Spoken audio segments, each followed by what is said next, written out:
ক্ষেত থেকে তুলে বাজারজাত করা হচ্ছে কন্দ জাতের পেঁয়াজ, পাশাপাশি অন্য ক্ষেতে রোপণ করা হচ্ছে বীজ পেঁয়াজের চারা।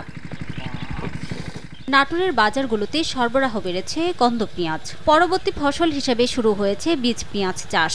তবে ফলন ভালো হলেও হাসি নেই কৃষকের মুখে। তারা জানান, পেঁয়াজের ভরা মৌসুমে ভারত থেকে আমদানি করায় বাজারে দাম কমে গেছে। প্রতি কেজি উৎপাদনে 40 থেকে 45 টাকা খরচ হলেও বাজারে বিক্রি হচ্ছে 22 থেকে 32 টাকা দরে। এই অবস্থা বীজ পেঁয়াজের চারা উৎপাদনেও। প্রতিমন চারা উৎপাদনে 700 থেকে 800 টাকা খরচ হলেও বিক্রি হচ্ছে 400 থেকে 600 টাকায়। ন্যায্য মূল্য নিশ্চিতে আগামী 3 মাস পেঁয়াজ আমদানি বন্ধের দাবি তাদের। বাজার যদি কমে যায় তাহলে আমরা কৃষকেরা মরে শেষ হয়ে যাব। দিনকে দিন যত যাচ্ছে পেঁয়াজের দাম ততই কমতেছে। আজকের বাজারটা খুবই খারাপ। চারা হাটে নিয়ে গেলে নেওয়ার মানুষ নাই।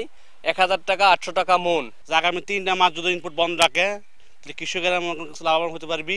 তবে কৃষকের ন্যায্য মূল্য নিশ্চিতে সব ধরনের ব্যবস্থা নেওয়ার গতানুগতিক আশ্বাস কৃষি বিভাগের। কৃষি সম্প্রসারণ অধিদপ্তর কাজ করে যাচ্ছে কৃষকের সেবায়, যারা তারা আধুনিক জাত ব্যবহার করে বেশি ফলন পায়, এই জন্য আমরা কাজ করছি।